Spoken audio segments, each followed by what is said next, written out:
Hello and welcome to the Daily Debate Live with Taghreed Hussein here on Nile TV International. Tonight actually we'll be tackling a very important topic, how Egypt became Africa's strategic anchor as the global headlines remain dominated by wars, by crises and also geopolitical rivalries. We find that a quite yet profoundly significant story is unfolding across Africa. It's a story with Egypt at its very center. For decades, the analysts have searched for the force that is capable of connecting Africa together, that is mainly keen on Africa's stability, of Africa's empowerment and sustainable development. That force is increasingly taking shape through Egypt's expanding role across the African continent. So from the Mediterranean shores of Cairo to the southern reaches of Africa, Egypt is building more than partnerships today. It is helping to shape the continental vision at large, with roads, with energy networks contribution, with trade corridors, with sustainable development projects in the African continent, also through diplomatic initiatives that are considered to be very important because they are the new bridges between Africa and African nations, binding them all together at a time when the whole world is actually facing unprecedented uncertainty. So as the international powers compete actually for influence across Africa, we find that Egypt is offering something fundamentally totally different, and this is mainly a sense of partnership with Africa that is rooted in shared history, in common vision, in common objectives, and definitely also in common dreams and aspirations. So the question is no longer whether Egypt is returning to Africa. The question today is how far Egypt has actually extended its role as the continent actually enters more than one important chapter in its modern history. And tonight with Professor Dr. Nevin Nakhla, Professor of Business Administration and Strategic Management, we are going to discuss this important topic. We'll talk about Africa's future, dreams and aspirations for Africa and Africans. We'll talk about the Africa that we aspire. Thank you so much, Professor Nevin, for coming. Hello, everyone. Thank you so much for inviting me today to speak about our continent. Definitely to speak about our continent with a sense of pride for all what Africa has achieved, and a sense of pride also of Egypt's diplomacy in Africa. Starting off with the top stories of the day, as Egypt has strongly condemned the Iranian attack targeting Kuwait International Airport, describing it as a flagrant violation of Kuwait's sovereignty and a dangerous escalation threatening Gulf stability. Cairo stressed that the assault that caused injuries and significant infrastructure damage is undermining regional security at a very critical moment. Reaffirming unwavering solidarity, Egypt voiced full support for Kuwait's government and people, hence backing all the measures taken to safeguard national security and protect vital facilities. The statement underscored the stability of Gulf states remain a cornerstone of Arab national security, firmly rejecting any actions that violate state sovereignty or endanger regional peace and stability. Egypt has also strongly condemned the Iranian attacks targeting the Kingdom of Bahrain, describing them as a blatant violation of national sovereignty and a dangerous escalation threatening the security and stability of the Gulf region. Cairo emphasized that such actions undermine regional peace and represent a serious challenge to collective Arab security at a critical time. Reaffirming its unwavering stance, Egypt expressed full solidarity with Bahrain leadership and people, supporting all the measures taken to safeguard national security and protect citizens and vital infrastructure. The statement underscored Egypt's firm rejection of any actions that infringe upon the sovereignty of Arab states, stressing that the security and stability of the Gulf countries remain an integral pillar of both Arab and Egyptian national security. And the activities of Egypt's top diplomat on June 3rd to the 4th in Tokyo Foreign Minister Dr. Badr Abdelati led an intensive diplomatic agenda, launching the third Egypt-Japan strategic dialogue with Foreign Minister Toshimitsu Motegi, while advancing economic, developmental and cultural cooperation. He highlighted Egypt's investment climate, Suez Canal economic zone incentives, and prospects for Japanese industrial expansion. The meeting spanned Prime Minister Takeichi, Tokyo's governor Koike, Toyota's leadership, as well as the UN university officials, hence reinforcing collaboration in education, in AI governance, renewable energy and water security ahead of the 2026 UN Water Conference. Abdelati emphasized trilateral Africa cooperation via the TICAD outcomes and Cairo's peace-building role. Agreements on diplomatic training and a strategic partnership framework were signed. He also engaged Egypt's diaspora, underscoring digital consular transformation. The visit had culminated in reaffirming Egypt's regional stabilizing role and inviting Japan to major platforms, including the Aswan Forum and Alamein Africa Business Forum.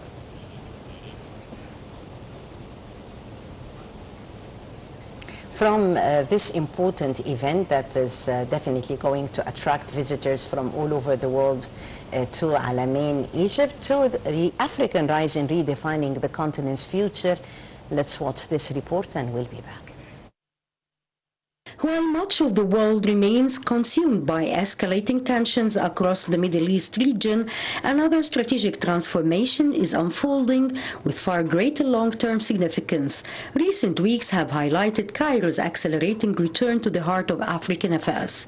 President Abdel Fattah el-Sisi's participation in the Africa-France Summit in Nairobi underscored Egypt's determination to shape discussions on sustainable financing, economic reform, regional integration, infrastructure development, energy transition, food security and peace building across the continent.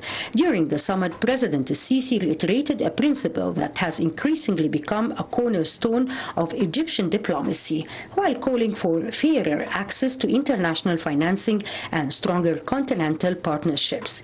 Yet Egypt's growing influence extends far beyond diplomatic forums. Over the last years, Cairo has pursued a comprehensive African engagement strategy, with Egyptian companies increasingly being involved in road construction, power projects, housing developments, water management initiatives, and transport networks across numerous African states. At the same time, Egypt continues to leverage its strategic geographic position as a gateway linking Africa, the Mediterranean, the Arab world, and global markets. On another level, Foreign Minister Badr Abdelati has intensified Egypt's African diplomacy during his participation in the 2026 Korea-Africa Foreign Ministers meeting in Seoul. Representing Egypt, Minister Abdelati presented Cairo's vision for strengthening Africa's partnerships with South Korea through investment, infrastructure development, technology transfer, and industrial cooperation. Egypt's top diplomat emphasized Egypt's role as a strategic gateway to African markets and highlighted the country's efforts to advance continental integration and economic connectivity. Minister Abdelati also held a series of bilateral meetings with African counterparts, including ministers from Ghana, Togo, Nigeria, Angola, Tanzania, and Somalia, focusing on trade, development cooperation, regional stability, and peace-building initiatives. His discussions further underscored Egypt's commitment to supporting security, sustainable development, and African-led solutions to continental challenges, while expanding international partnerships that serve Africa's long-term growth agenda. Meanwhile, Africa itself is becoming increasingly central to global geopolitics. International actors are competing for investment opportunities, supply chains, critical minerals, energy resources, and emerging consumer markets. Against this backdrop, Egypt is positioning itself not only as a major Middle Eastern power, but also as one of the driving forces behind Africa's sustainable growth.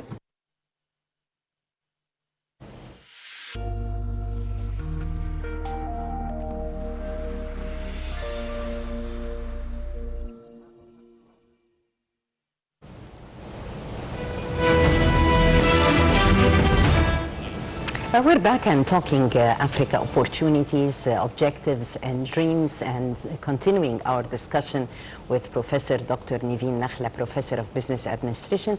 Dr. Nakhla, as we've seen earlier in the report, Egypt's top diplomat, Dr. Badr Abdelati, and his important visit to Japan, that is actually proving the importance of Egypt's diplomacy and moving forward, not only in Africa, but also Asia.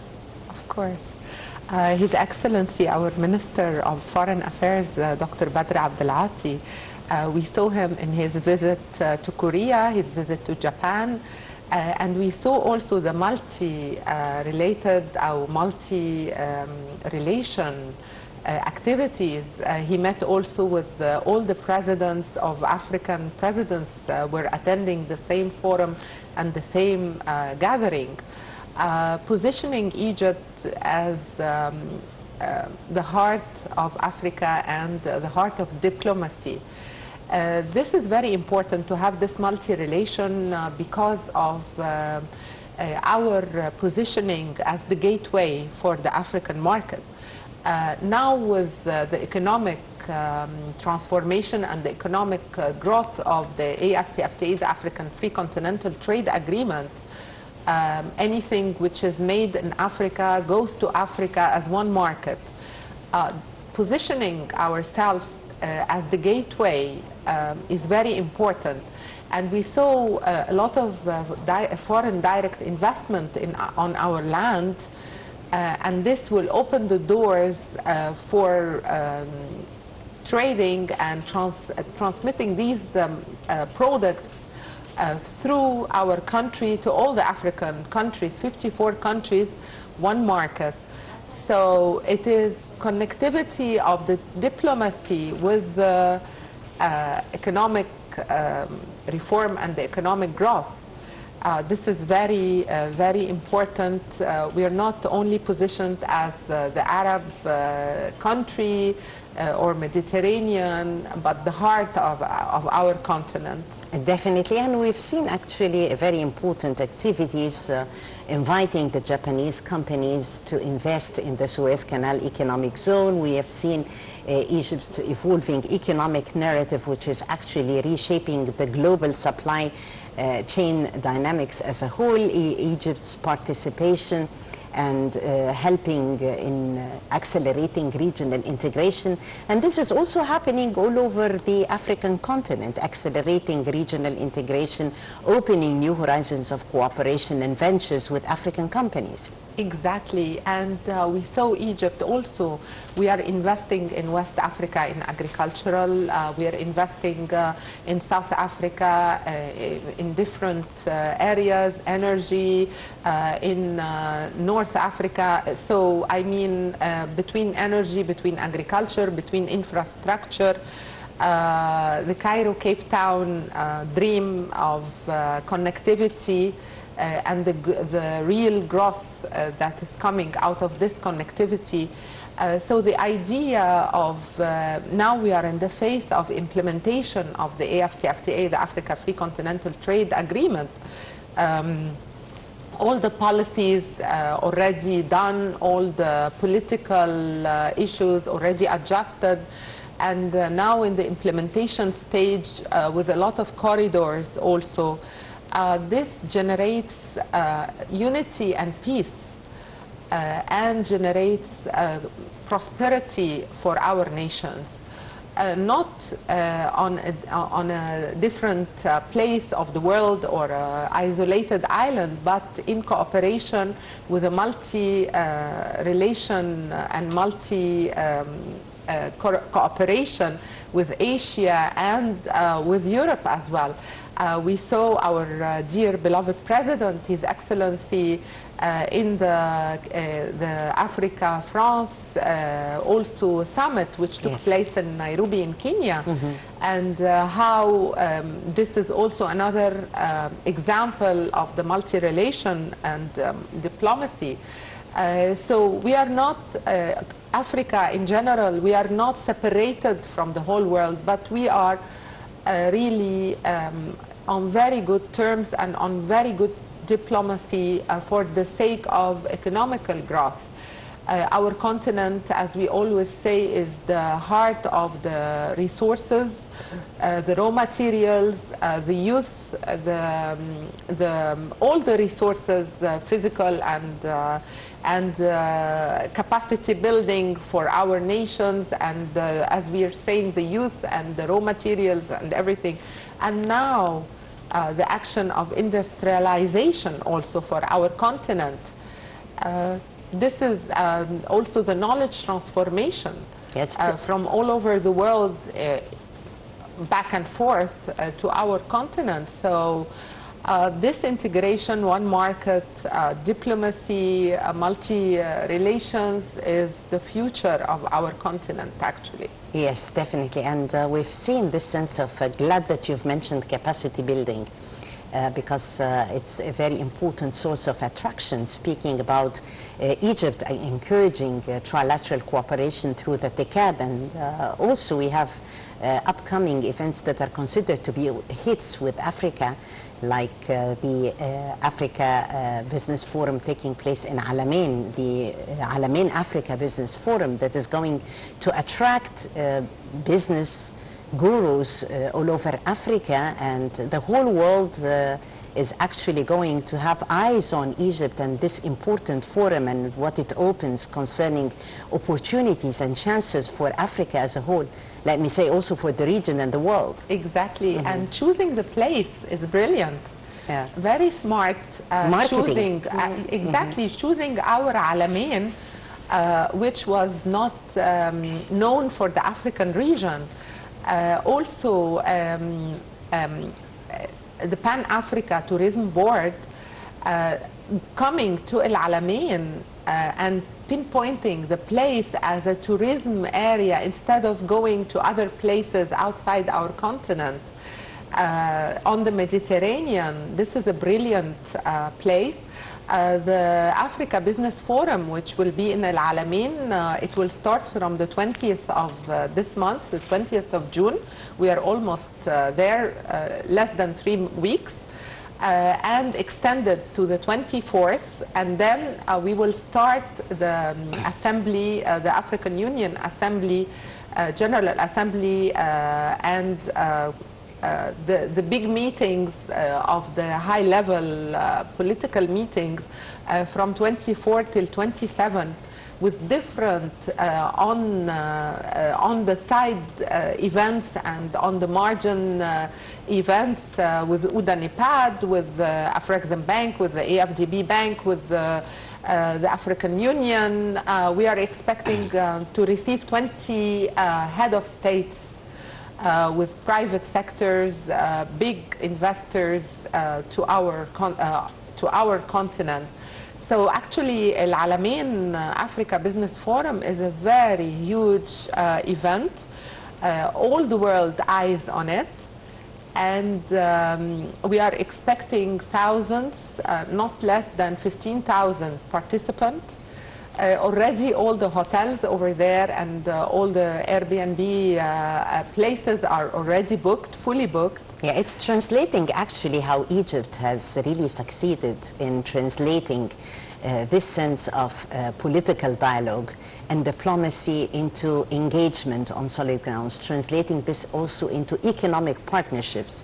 Because mind you, we're going expected to see on the sidelines of the Africa Alamein Business Forum lots of partnerships. Exactly, and lots of MOUs are going to be signed. Yes. Already they are into preparation with lots of different organizations from all over the world. Yes. So inviting the world to our Alamein, Mediterranean, beautiful city of peace and prosperity, it's a pride. And also we are sure that after this Alamein Africa Business Forum, a lot of impactful on the ground implementation of so many initiatives and so many things that will take place in this great forum. Yes. Dr. Nevin, since Egypt's chairmanship of the Year of the African Union, that we have actually reaped great fruit of this important year, and in our relations with Africa, we've seen lots of tangible economic opportunities taking place, and also a sense of long-term economic partnerships happening on solid grounds. How did we proceed in your opinion? How did we build on what the tangible results and achievements that has been there after this fruitful year for Egypt and Africa? We see that Egypt has a very strategic view and very strategic way of reacting and of planning.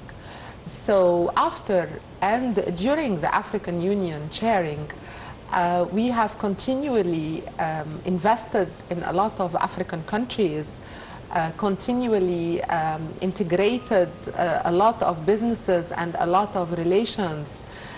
For example, the Nyeri dam that is in Tanzania, and Egypt has, with different companies, Egyptian companies, governmental and private, they built this dam with a lot of investment in mining, a lot of investment in agricultural, a lot of investment in many in the AI, in the transformation of knowledge transformation, a lot of relations and diplomacy, as well as economic stability and economic relationship.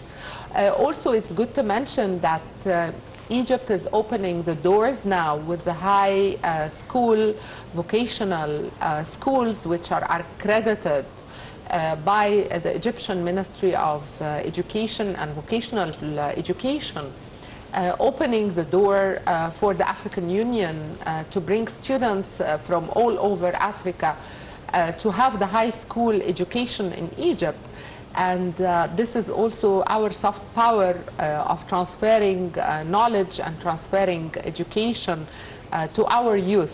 Mm-hmm. And as I've learned from the African Union Commissioner to introduce ourselves as an African living in Egypt, so now we will have our students from all over the continent, the 54 countries, educated in one of the African countries in our beloved country, Egypt, going back to their communities, going back to their countries, talking about the amount of education they took and hospitality.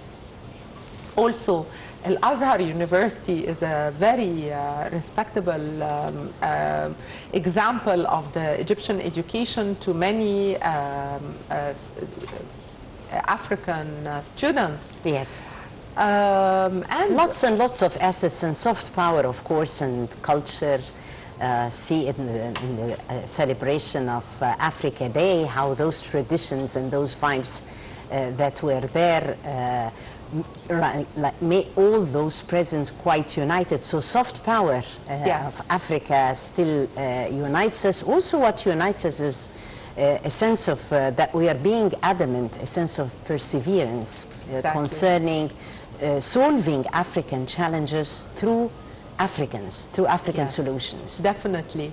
And we saw in the last few years, in the last actually 5 years, from the start of the African Free Continental Trade Agreement, the AFCFTA, we saw that African nations are really talking about their challenges and solving the challenges by themselves.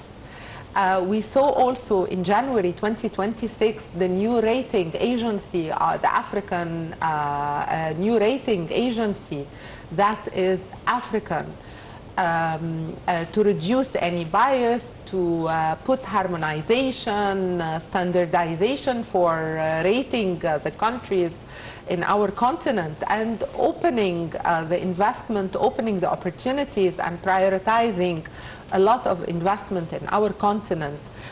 This is also a very important move to have our own African rating under the African Union and the peer review, the Africa peer review organization. So all these things taking place, getting together in different occasions. Last week I was in Togo in the African Biashara Africa, and by the way, a lot of African words, if you say them slowly, you will know that they are also very they can be meaningful. Arabic. And, Biashara, there is a resemblance. Exactly, Biashara is Biashara. Biashara is buy and sell.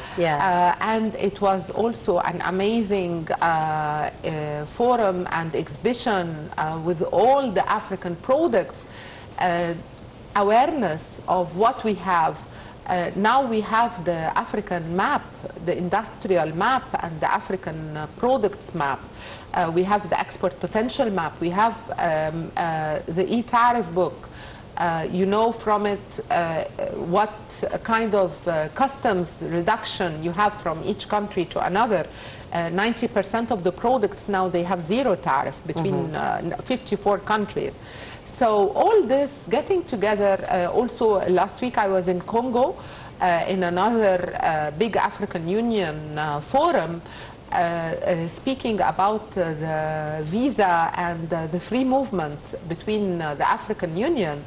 And good to know that, for example, the African Union meeting, the Biashara Africa, when it was in Togo, the president of Togo announced during the meeting that any African can enter the country for 90 days with free visa. So all this awareness, standing in front of all the challenges, taking serious action, resolving serious bottlenecks, yes, is very important. Also developing regional energy partnerships, because still energy sustainability and sustainable development in the field of energy is considered to be one of Africa's developmental or economic challenges meantime. And water challenges. Yes. And the water challenges. A lot of talks, a lot of meetings, a lot of strategic solutions. The strategic solutions are coming from within Africa. And this is the strength of it, and this is the beauty, that it's coming within our vision and our strategic solving these challenges. So the future is bright. Africa is the food basket of the world, the youth of the world, and we are aware and solving all our challenges by our hands and together. The diplomacy and getting together and uniting, as you were saying in the Africa Day, we were celebrating last week on the 25th of May, the Africa Day. A lot of events took place in Egypt and in all our embassies all over the world, and all the African countries celebrating Africa Day. We saw that introducing the food, introducing the music, the culture, the heritage, the dancing, the fashion shows, what each country wear, what each country eats, what each country listen to the music, and enjoying each other's, enjoying our differences, yet our heritage. Yes. Is the beauty of it. It's definitely the beauty of it, and it brings us closer together. Of course, Egypt's approach vis-à-vis conflict resolution is commended all over Africa. How we have managed to help African countries, support African countries, and contribute to conflict resolution, and having a sense of a long-term peace across Africa as a whole. How do you see Egypt's approach to having this sense of peace across Africa? Through diplomacy and at the same time soft power? Yes. Us Egyptians, we love peace. We are a very peaceful nation. And our beloved president is always resolving any peace issues in the continent with wiseness, great wiseness, and great achievements. Our peace initiatives and our peace meetings and getting together all the African countries is very remarkable. Also, as you talk about soft power, for example, when Egypt and Egyptians they go for infrastructure or go for investment or go for any economic development in any or sustainable development in any other African country, we do not take our people to work there. We transfer the knowledge and we open a job. We do a lot of job creation. I like very much the example of the Nyeri Dam of Tanzania. Egypt has created, while building the dam, not like any other country from outside our continent, that it will bring its workers, bring its engineers to work in the country that they are developing. No, we have created 12,000 jobs, trained, gave salaries, and created the jobs. So these are actions of wiseness and actions of peace, and showing that our country is really, when it comes to our continent and the collaboration, we are a very peaceful and very fruitful and wishing the good from the heart to others and to our countries. And like they say, people can hide for years, but they cannot hide forever. So our intentions... We shine together. We shine together, and the Egyptian intentions to our continent is very pure and very real. Genuine. Genuine, yeah. Exactly. Thank you. For the benefit of Africa at large. Exactly. And as I said, we consider every African is Egyptian, and every Egyptian is African. So we are a real nation of love to our continent. We belong.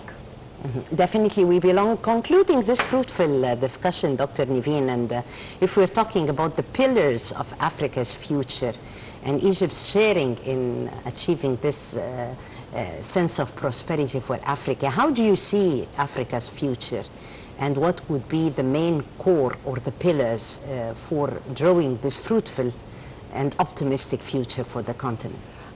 They used to say that Africa, the 1.4 billion population, the trillions of GDP, and the 54 countries, they used to say that we are fragmented. Small countries, small economies, fragmented. But the future of Africa, which is in the implementation stage right now, while we're talking, we are not in the policy making stage, we are in the implementation part of our unity. We are not any more fragmented markets. We are one market with the Africa Free Continental Trade Agreement, the AFCFTA. Is uniting with different protocols, different pillars. We have the protocol of women and youth protocol. We have the protocol of SMEs. We have the protocol and the pillar of private sector. The protocol of education and the pillar of education and rising.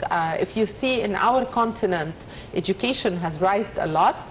And a lot of the percentage of MBA, the percentage of high-level education in our continent has risen quite a number.